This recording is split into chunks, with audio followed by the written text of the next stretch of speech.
So, we have previously covered off the earlier sandblasted titanium variant of the TAG Heuer Aquaracer Solargraph on Time+Tide, and this model was rather subdued and rugged with largely gray hues livened with a sliver of color seen on the teal central seconds hand.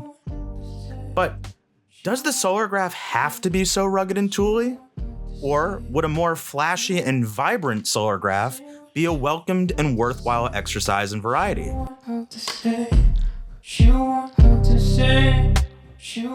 Well, there is now such an option.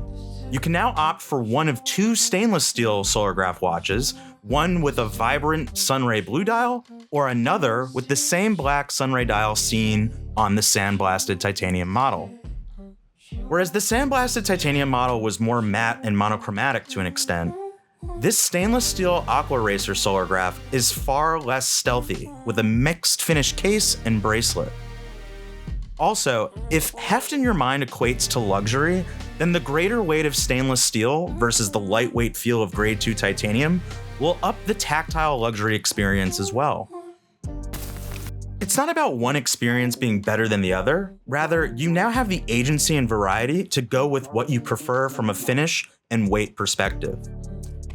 Rather than carry the muted sandblasted finish of the titanium model, here, the steel case, 40mm in diameter, 11.5mm thick, and 47mm lug to lug, is largely brushed on the front of the case and steel bezel, with only the faceted edges of the knurled bezel, the beveled edges of the case, and the knurling of the screw-down crown that secures its 200-meter depth rating, mirror polished.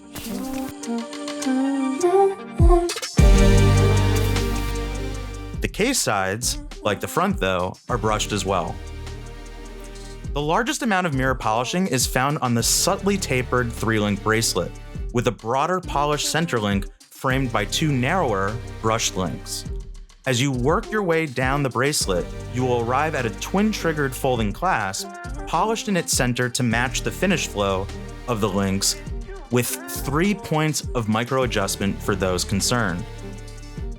Both dials, whether the familiar black or the familiar but fresh to the Solargraph vibrant blue, follow the same design layout.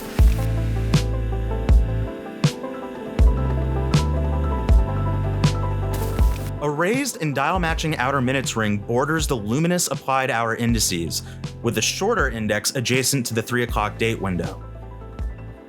On both dials, you have a teal stick central seconds hand that informs the color of the printed boxed indications adjacent to each hour index on the outer minutes track.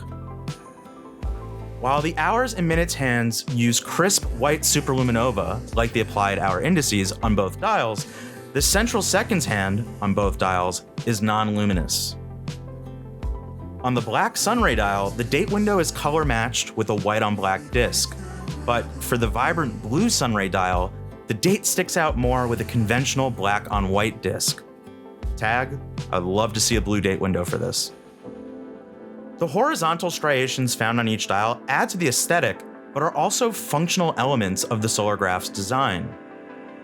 These lines offer a window for sunlight to permeate through the dial and charge the solar movement within.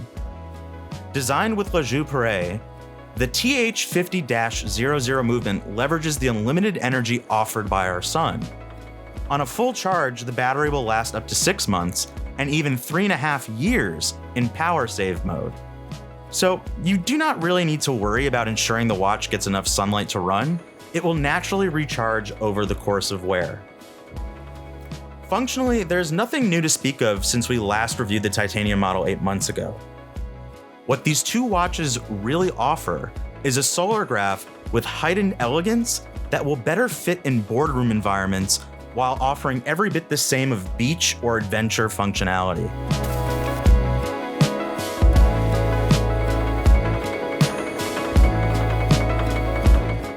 The sandblasted titanium is probably a better option if you are concerned with scratching the polished surfaces of the steel model or want something more lightweight on your wrist during activity. These steel models, however, offer a greater sense of robust elegance that package the same movement functionality in a less rugged aesthetic. This added variety in material also offers a variety in price. Titanium watches are typically more expensive than steel watches, and the same can be said for the Solargraph.